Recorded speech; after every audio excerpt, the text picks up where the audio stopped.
all Canadian families, we are on the Titanic. The iceberg hasn't hit yet, so we're not sinking. If we don't shift course, that iceberg is coming for us. I'm not planning on leaving.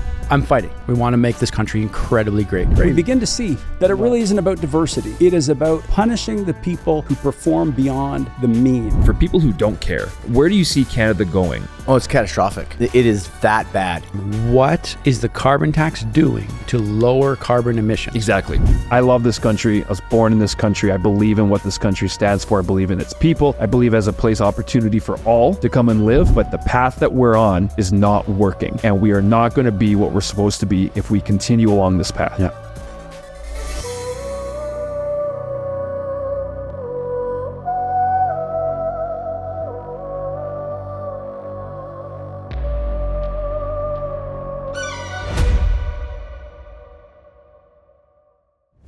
Citizens, welcome to the show. We got a lot to talk through today. It's intense. Lots of stuff going on. I can't hear David. Too entirely. There we David's are. back. Now we're Welcome back. Hello, everybody. Maybe we don't want to hear from you. That's all right. I'll save my voice today. My voice is working overtime these days. You're a man now. You know how low I can go? Yeah, you sound some low voice. Whoa. That's not I that go low. low. I go way lower earlier. Let's clip that. I've been coding. Clip that and let's do a short. You're gonna make me cough. No more laughing, man. And just cough out of the mic.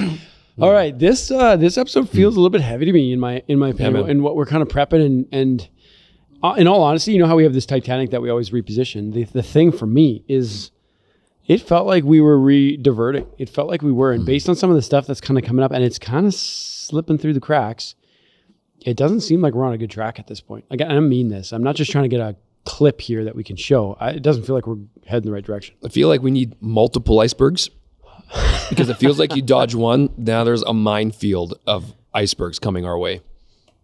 I don't even know how to reposition them. But Can there's I do it bad enough? I don't put know. the Titanic on the iceberg.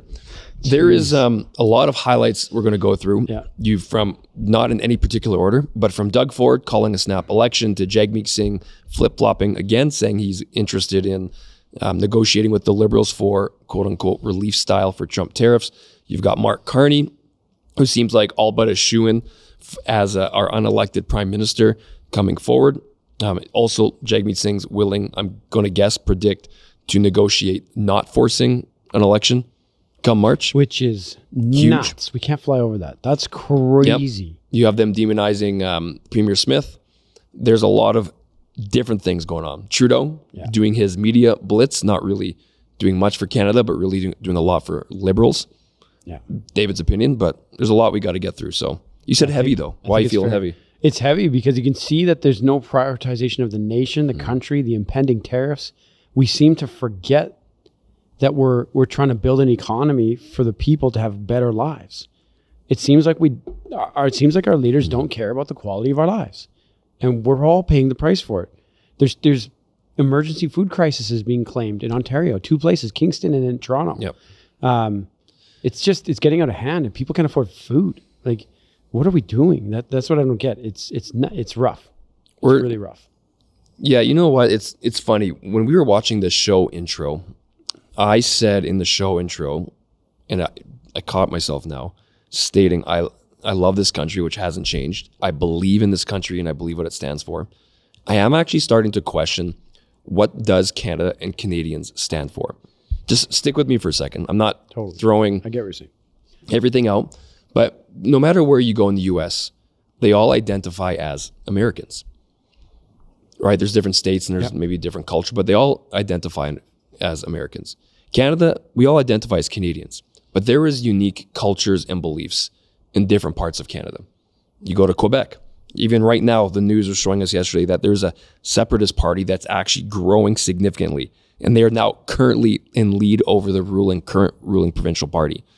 And their plan would be to hold a sovereignty referendum again. So again, separatism obviously has never left, but I'm just saying Quebec is very different than Alberta, is different than Newfoundland, which is very different than Manitoba. And a lot of people live in, let's say, Manitoba or Alberta.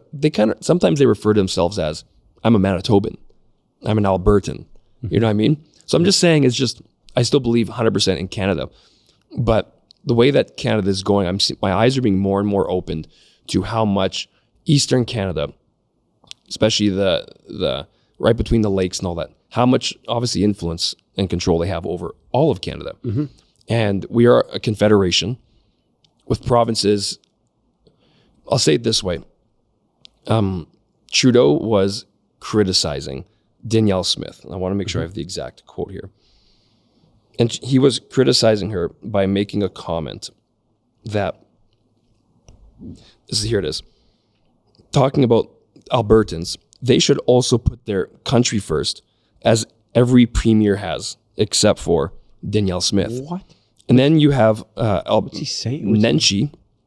So Nenshi is the opposition to NDP, Danielle Smith in Alberta, who is the leader and obviously wants to be premier of, he'll criticize anything he can.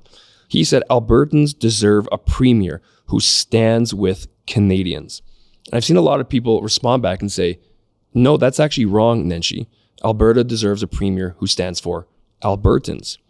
Yes, you want them to stand for Canadians, but when the broader Canada starts to divert from what's best for Alberta's, and Premier Smith can do something to protect Albertans to not go down necessarily with the ship. So everything's got a breaking point. And so I'm not losing faith in Canada. I'm starting to wonder what is my breaking point, to the point where it's like, if Canada moves so far, where do I have to draw a line to my loyalty to country versus wanting the best for my family, maybe certain beliefs, all that kind of stuff. So I'm not there. But I'm just saying, that's important stuff to be able to know. It is, and that question has to be asked. It has to be asked. You have to constantly be assessing our country to make sure that it's doing its job. Its job is to protect us. It's to create a home that we can live in, provide for our family, and have a compelling future ahead of us. Which there's a lot of variables to that. But the job of the leaders here are to provide that, to create opportunities, to allow the country to flourish. And so when those things continue to get eroded, it's hard to have a compelling vision for the future. And so that's slowly being eroded. To say you're a Canadian for the sake of saying you're Canadian because you were born here, of course, for your citizenship, but I mean, like, the idea of being a Canadian is slowly being eroded. What is it? Not sure. Not like, we don't seem to stand for anything. And like you said, there seems to be a lot of division. And then, especially when our leaders don't seem to be putting Canada first. There's a talk of a care package to balance, or not, what would you call it?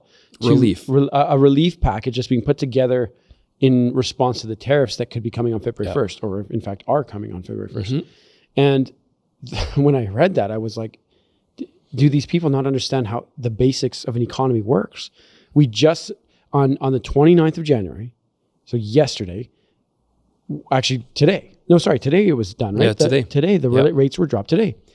Rates are dropping even though we are not seeing relief in everyday living costs. That's exactly my point. That's what you're backwards. And so it seems as though they're just messing with it. And so if we go back to having a CERB package created like it was at pre-pandemic levels, that was $92 billion roughly. There was between $90 and $92 billion of relief sent to corporations and individuals.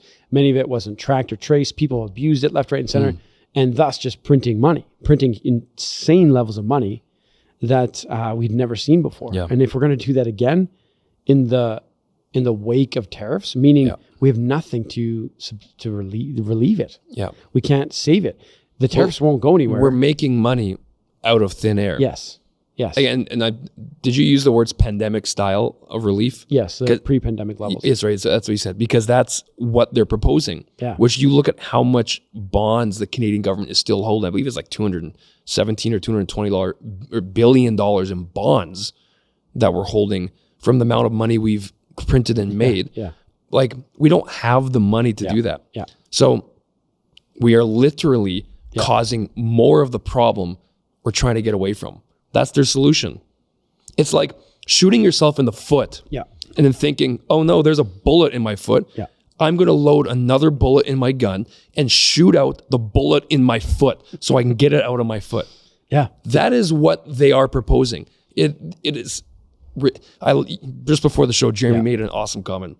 We should pay an economist who knows what he's doing. We'll pay you 24 hours a day. Stream live on the Citizen channel. Exactly. On here. So that if any of our leaders of our country need to ask some basic economic questions, you can give them a good answer. Yeah. And as funny as that feels, it feels like that's something we need to do.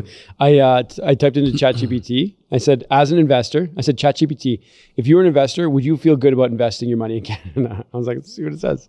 You have no idea who's programming these things, right? So who knows what, you'll never know what you get. He goes, as an investor, I would have mixed feelings about investing in Canada right now. There are both risks and opportunities to consider. Number 1, tariff uncertainty. Number 2, government spending and inflation risk. Number 3, market volatility. And then it gives a couple reasons to invest. Resource-rich economy. I would correct that, saying resource capable. Like we don't seem to be tapping it at the highest at what it could be. Bank of Canada's response: the central bank is already cutting interest rates to counteract economic slowdowns. Lower borrowing costs could support business growth and investment.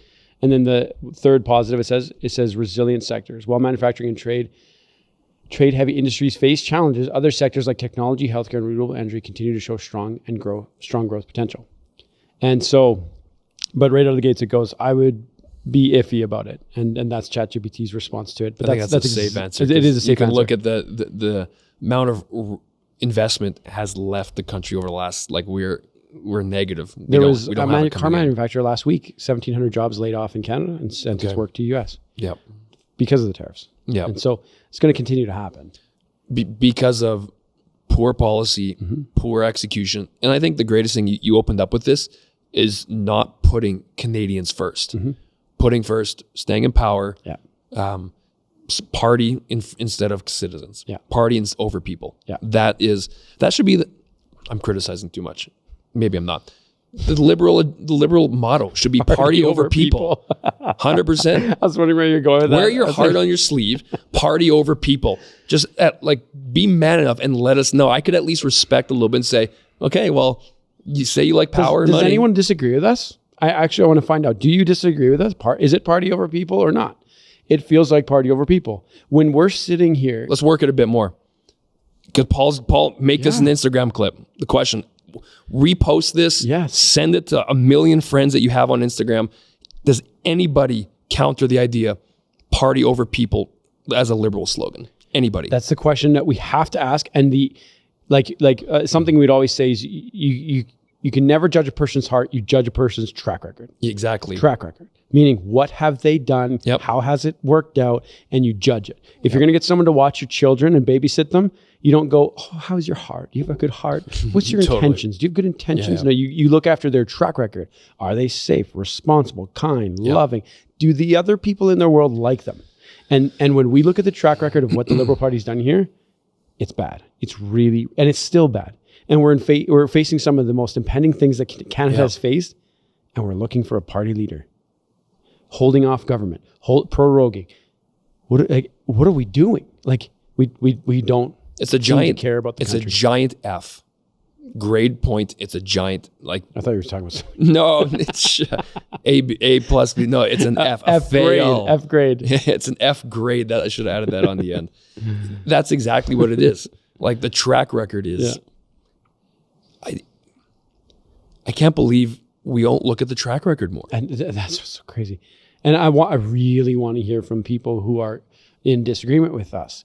I want to hear from you. I want to know what your thoughts on this. Can you even spin this? I don't think you can. Someone convince us, please. Convince us why Mark Carney, because he seems to be the leading that's one. What seems to be that's all but a shoe-in to be, guess what, guys? An unelected prime minister. We know in our system there's room for that. But to have that in the midst of a trade war, in the midst of wanting to spend a ton of money, relief funds, you look at Mark Carney's track record, we'll get into that later. It is preposterous. I want someone to convince us why that's a good idea. Why should we go to trade war with Trump and print a ton of money just to put an $800 check in your pocket, right? It's not relief, you guys. It's actually buying votes, just so you know. That's what it is. And this goes deeper, even deeper. Jagmeet said last night that he would, I'm not quoting his exact sentence, but I'm quoting what he's kind of said, was that he would consider getting behind the Liberal Party, which essentially what he's saying is He originally said a week ago, 10 days ago, I want to say, that he would do a vote of non-confidence as soon as they could. 100%. Now he's immediately going back on his word on that. Are you surprised though? What's his I guess track record? Yeah, I guess that's a good point. Fool me once. Yeah. No. That's exactly it. So now he's saying he could possibly get behind the idea, and he's using vague language, not solid in his speaking whatsoever, which means that we might not have a non-confidence vote. They'll just vote it down with the Liberals. The NDP and the Liberals will vote it down against Conservatives, and we will most likely see an election come the fall, which means we're going to be punished till the fall. 8 months. And as you said there very quickly, I want to just point it out, that means we'd have an unelected Prime Minister of possibly Mark Carney. None of us have chosen him. Only the Liberal Party chose him. Has he even been in politics in Canada? He's been an advisor to Justin Trudeau. Yeah. So we could call him Justin Trudeau 2.0. He's got massive ties to the WEF. Yeah. Bank of England. You go back and you look at in the UK and ask former colleagues what they think of Mark Carney and his role as head of the Bank of England. It's the guy with policies were disastrous. You also look at former Liberal Dan Mateague. You guys should look up what he says about him too. Just these guys who have worked and been around him. You got to know who's coming in, because you're 100% right, Jared.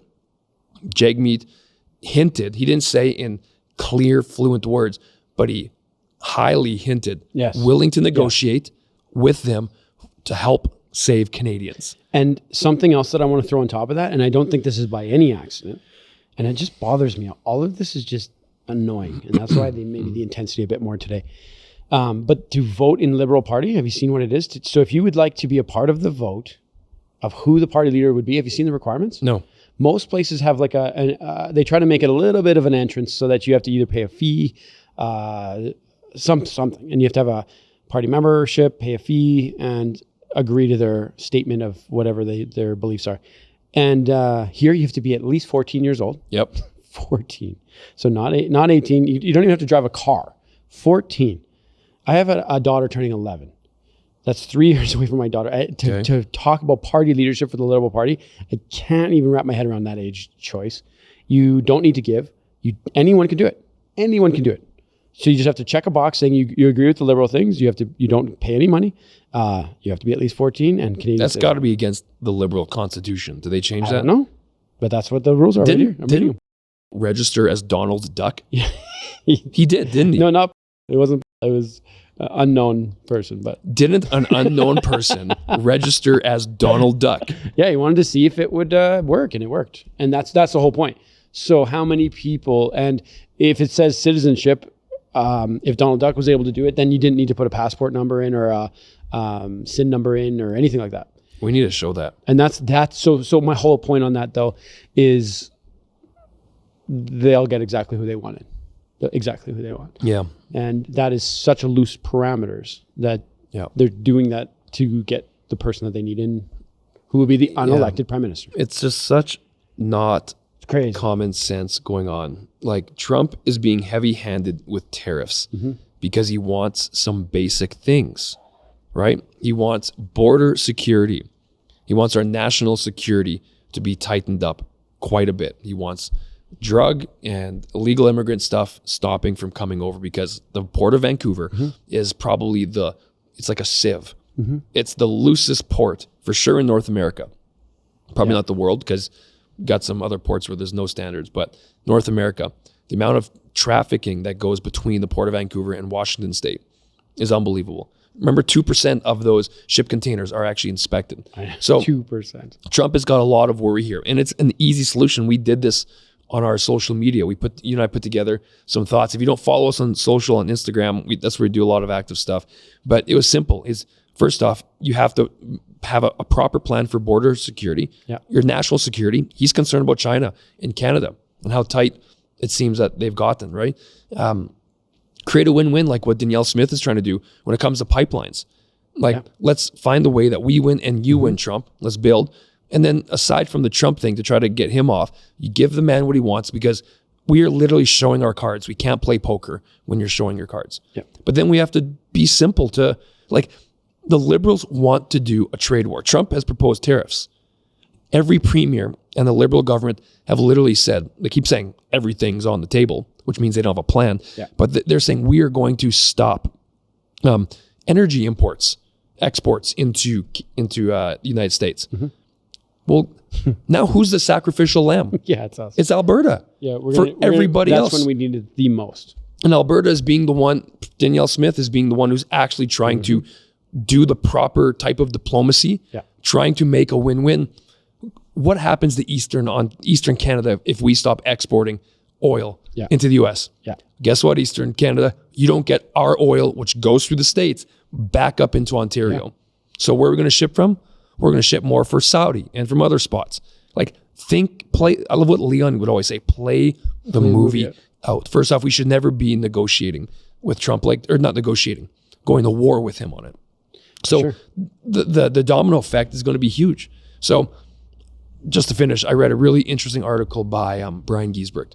And he said, I'm not stating this will happen, but at what point does Danielle Smith have to entertain Alberta separating and becoming part of the States? Yeah. He goes, I just want to play hypothetical. If we're running towards a cliff, we got to play it out. Yep. He goes, so let's say this tariffs come on, oil stops flowing. And then Trump offers, you know what, Alberta, we like you guys. Dollar for dollar, your dollar becomes US dollars. You become your own state, which has its own independence. We'll work together to get all of your energy out because we can. Yeah. Guess what? Your trips to Florida now become half the cost because your dollar is not at 60 cents. It's now at 1 for 1. Yeah. Like, at what point do people start saying, okay, that sounds pretty, not too bad. And then superior. And you can still be called an Albertan. Yeah. I'm just saying. Yeah. I'm not into that right now, but I'm just saying it's at what point do we start to become into that? Yeah. Yeah. Ah, crazy.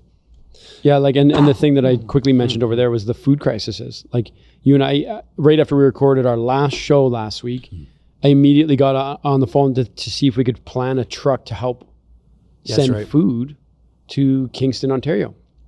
And so we reached out to a few friends, talking through things, and we're still probably going to go down that road to figure it out. We hadn't got it done yet. We wanted to get some more data, some more information, but like 48 hours after that, Toronto declared the same thing. Really? And it's not quite the same, but I'll read it here. 1 of 7 or 1 of 8 or something? Yeah. In January 2025, Kingston and Toronto declared food insecurity emergencies due to the rising hunger and financial struggles among residents. Kingston reported that 1 in 3 households struggle with food access. Like, this is Canada. This is a first world country. With food bank use rising over 10% in the 1 year, prompting calls to increase social assistance and a guaranteed livable basic income. So they're asking for a basic income. So UBI, which again, just wouldn't work. Yep. Printing money, inflation. Toronto Mayor Olivia Chow highlighted that 1 in 10 residents rely on food banks, urging stronger income support, affordable housing, and higher wages. Both cities are pressing federal and provincial governments for immediate action to address poverty and food insecurity.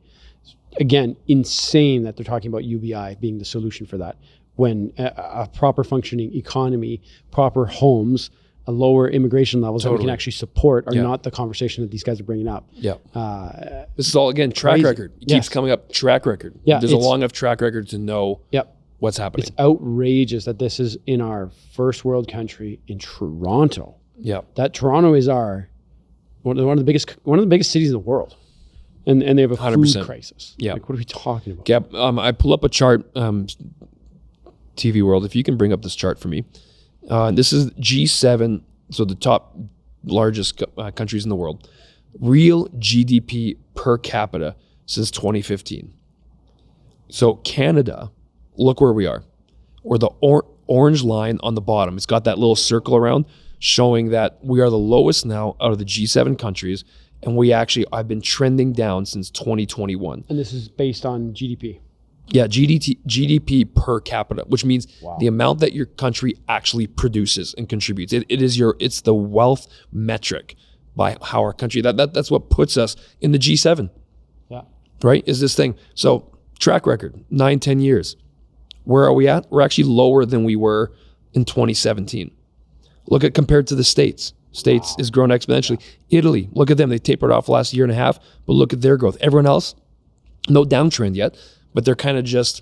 Well, look at the recovery, too, after COVID there. Yeah, exactly. Look at the bounce back recovery. Yeah, look how slow Canada is compared to the U.S. So pretty interesting things. Yeah, large. That's a 20% difference. 20% difference. Because the bottom, Canada was sitting around 100. The US was sitting at 118, 119. The way to actually categorize that is that that's a lost decade of growth. Yeah. Yeah. So imagine you work out for 5 years, you look great. Yeah. Then you stop working out for 10 years. Yeah. And then you start working out again. Could you imagine of where you would have been if you would have had simple, basic discipline to keep going? Yeah. Right? You'd be competing in the world. Yeah. If you did it. But you're not. You're now just trying to get back to where you were. Yeah. But our policies remain the same. Yeah. In fact, getting worse. We haven't learned. So I think with this relief style package, the Liberals hope Canadians are stupid. That we will see that as Trump is horrible. Look at these guys trying to bail us out. And woe is me. Here's your $1,000 CERB check. It's the same thing as CERB in pandemic. And they're trying to buy your vote. That's what this style is. Because what they're actually doing is they're hurting your pocketbook, just delaying the pain. A year or two. Everyone's feeling it now. Yeah. Think of how many dads, right now you have to have a household income of $180,000 to afford the average house. Which is a lot of money. Imagine hardworking men making 160, 170 grand a year, working super hard so their wife doesn't have to work, so they can raise their kids, do whatever they need to do. Yep. They can't even afford the average home to support their family that they need. I'm just saying, that's the kind of situation we're in. And that's an amazing income. 100%. It used to be amazing money. It still sounds like amazing money, but a lot of that also, with 170 grand, not just in income tax, but over 65% of it will be eaten away because taxes or more. Yeah. Yeah. Yeah. I'm just saying, these are all track records. Crazy. Canadians have to be wise. You have to be diligent. If you're not diligent, you're going to get the government you deserve. And we're going to be putting ourselves in situations we never want to be. We want Canada to stay together, 100%. We want Canada to be strong, 100%. You're facing challenges, we want good leadership. That's not too hard to ask those things. But why don't we keep getting it? Yeah. It's very frustrating. Yeah. Yeah, no, I'm really hoping that there's some answers given here. It also doesn't seem like the questions are being asked. The stuff that you and I are discussing here today, I tried to find other outlets pointing to it, showing it. I can't find it anywhere. Like it's and that's also this kind of conversation. You mean 100%. Yes. When I type in Mark Carney's name, CBC dominates all the searches, and it's just pumping him up as a hero. It's a plant, 100%. And that's the other part too, where I'm going again. You can't. And we're not being partisan. Yeah. Well, can I just make this clear? Jeremy and I are not being partisan. If Liberals had good ideas, of course, gosh, I'd be all for it. Yeah. I'm weighing the party based on what you do. There's not many great options in Canada, and the track record is there. Yeah.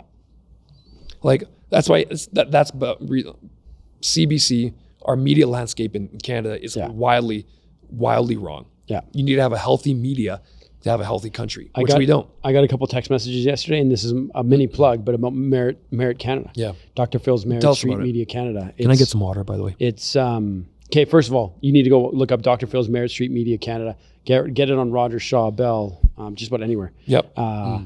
Incredible. The text I got from it, though, is finally we have a balanced approach to some content, world events that are going on. And that I got 2 texts of that yesterday going, gosh, so refreshing. Yeah. Balance for once in our nation of Canada. And it's exactly that. When I'm looking online, there's no balance at all. And that's what's crazy to me. I think if there's anything I'm worried about, and I hope that people who are Liberal Party supporters are opening up their minds and asking questions and not just going to vote for because it's their party. We have to think about our country first, and I really hope that that's going to happen. One of the things that broke my heart, and I'd love to hear if anybody at home had this experience as well, when Justin Trudeau got in, one of the things that David Lease, good friend of ours and Return to Reason contributor as well, always does is whenever he goes for dinner or lunch at a restaurant, he'll engage with the server, and he'll be if you don't mind me asking, who'd you vote for and why? And what are you hoping for in the party or the country that we're in right now? And sometimes they're like, I don't know. You just never know the answer you're going to get. But the thing I love is that you're getting a pulse on it all the time. And one of the things was the answers we got a lot 10 years ago when Justin Trudeau got elected was, he's really handsome. Oh my gosh. He's really, really handsome. We think he's really good looking. Cool. And I can't tell you, I heard that 10 or 15 times out of random people that I was polling. And that was very deflating to hear. And unfortunately, it's very real. It's very superficial. Yeah. And we have to be better than that. We have to do better. And exactly like you said, you get the government you deserve.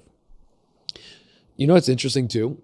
I'm very positive. We also have an unelected Senate, right? Mm-hmm. Our system is not like the States, Yep. where they elect their senators and they have terms. Yeah. The Prime Minister places the Senate. Yeah. And if you look at the Senate House, it's getting wildly stacked Mm-hmm. to a certain way of thinking. So there's a potential that we will have an unelected Prime Minister with an unelected Senate who wants to spend billions of dollars to relieve people and not properly counter what President Donald Trump is trying to do. Yeah. And also not giving the Canadians an election to actually let their voices be heard. And if they vote again, your leader in, so be it. Canadians have spoken. Yep. But that is the biggest thing. We deserve an election right away. And when you say billions, it's borrowing billions, spending borrowed dollars You're right. with interest on top. It's not like we have a trillion sitting in the bank. Let's just do a withdrawal. We have nothing to pull from. With a country the size of one American state, we're acting like we're the size of the United States. How much the way do we spend? Canada owes? Do you know? I think it's over $3 trillion. It might be approaching $4 I'll trillion. find out right now because it's just I think it's getting so outrageous for such a small country. It's in between 3 and 4 trillion. Our Canadian dollar is at historic lows, right? And you know what? I think we're at we're at 66, 68, somewhere in We're there. at 66. Something like that. Last I checked, it was 69. I didn't know it was that. Okay, no, I might be exaggerating. 60, something in there.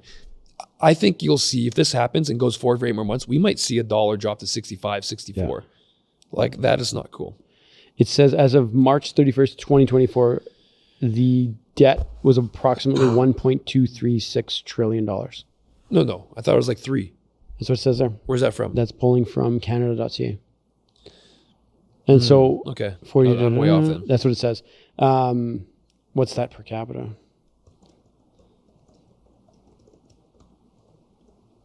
Because that's the other thing is that you have to remember that we're only 41 million citizens. Yep. Like we are operating like we're so much bigger than we are. 33 million citizens. No, it's 40 now. 8 million are just Oh, here because they're here. oh, you mean like actual not Like citizens, PRs not citizens. Yeah, or no, not you're citizens. actually very right. I don't know the ratio. I'm just You're right. I'll look that up too. I'm being goofy. That's an average 32,000 debt per citizen. What's that? I'm going to compare that to the USA. Per capita. That's man, woman, child, right? Yeah, which is crazy. So we have a family of 5. Okay, the debtors are coming collecting citizens. Cough up right now. You got Can a your family of family pay 4. up? I need you to pay. Oh, you can't get food from down the store because we're in such bad times. We'll cough up 120 grand or we're going to break your knees. That's like, Yeah. let's put it into like movie scenario. You know what you reminded me of earlier when you said you wanted to get a truck over to Kingston, Ontario? Yeah. I thought of the movie American Gangster with Denzel at the back of that truck tossing turkeys out to people. Yeah. Remember that? American Gangster, Oh, yeah. Denzel movie. Yeah. Man of the people. Well, you know what though? In that, I don't know. I don't want to actually. Sorry, I'm not going to say he was doing good, but he was doing doing good for the people and meeting their immediate needs right there. And so that's why he garnered all that He's support. doing a lot of bad and maybe a lot of bad and a little bit of good. And the good was probably selfishly motivated to have it a was. good image. But that's that little picture right there that you bring up is what happens, and that's what these care packages are. It's handing out turkeys. You know what I mean? Do you see the comparison here? It's like the turkeys are being handed out. You're going, oh, thank you. Just replace Meanwhile, turkey with $800 check. CERB checks. Paul, clip it. Denzel Totally. handing out turkeys, $800 CERB checks. Yeah. But it's the same thing that's happening. So it's going, look how good we are. Look how good we are when crime's being happened right around the corner. And maybe it's not qualified as crime. That's what the movie is showing. But what we're saying here is that the dollars aren't being spent wisely. We're not building our country and we're not bringing in investment. Yeah. We're drowning our citizens. We have food crises in our first world country. Oh, it's crazy. Andrea's so awesome here. Welcome to the show, Andrea.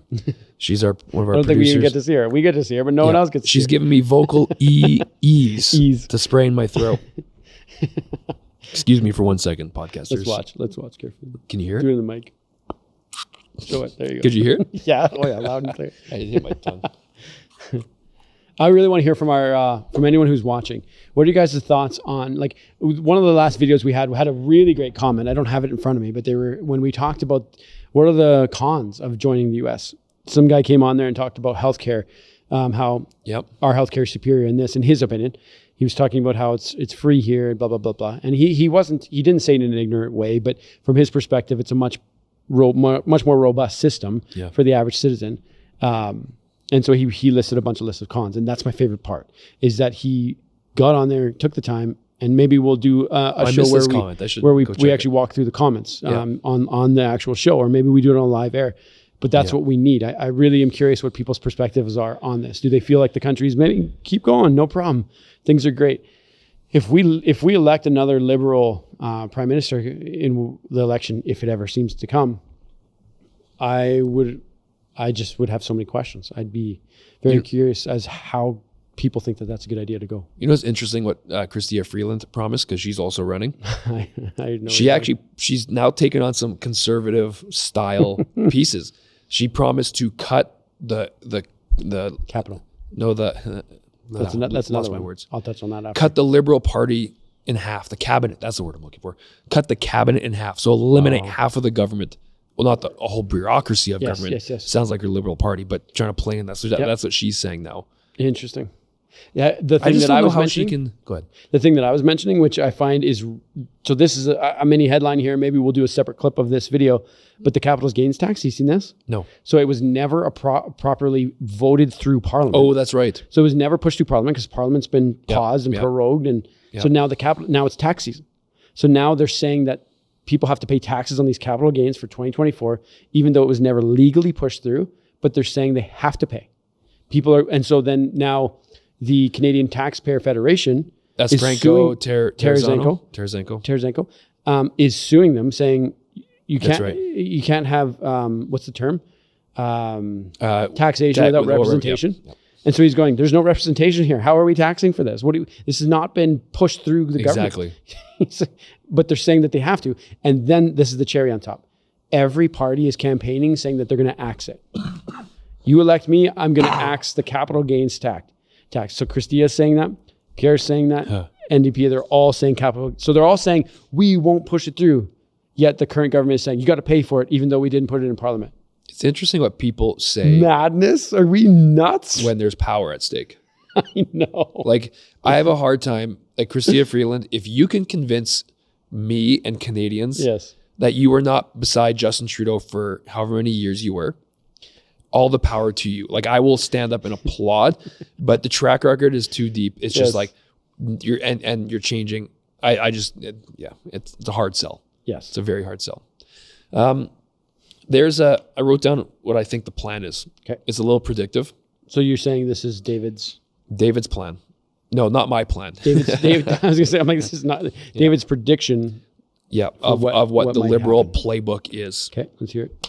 I feel like. Can we have a music intro for that? Yeah, I think, Paul, you're going to help this. Here's the plan, you guys.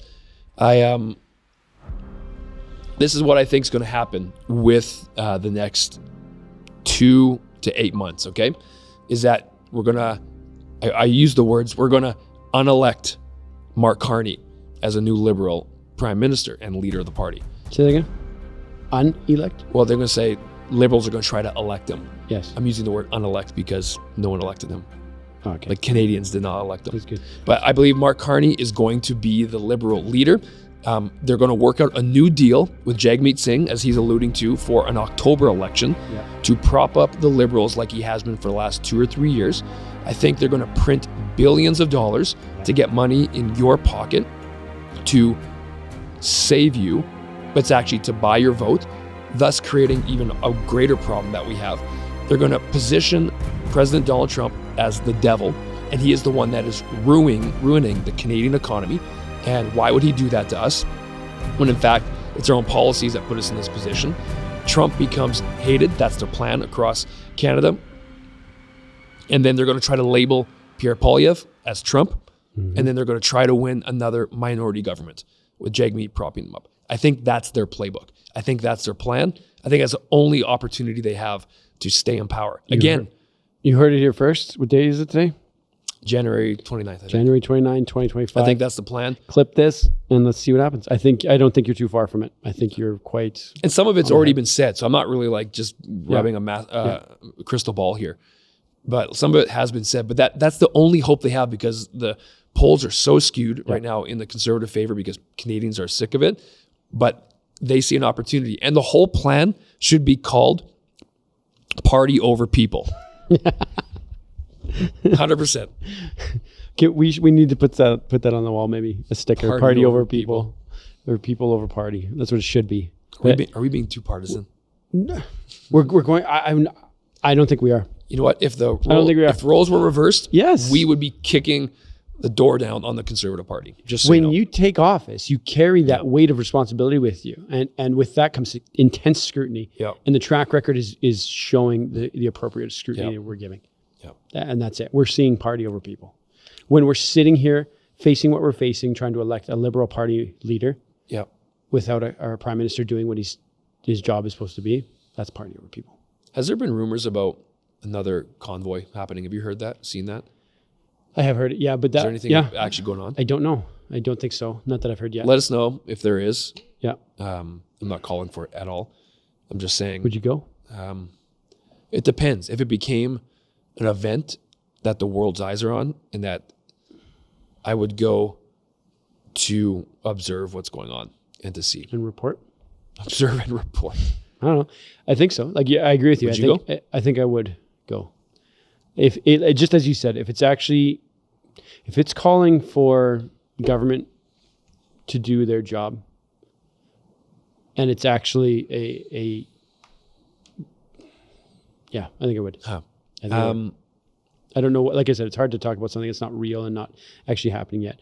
But and the reason I say that is because last time there wasn't enough free press representing the actual storyline, and so I think that would be my greatest worry, is how it would actually be reported, and not honestly. Well, it would be Convoy 2.0 for sure.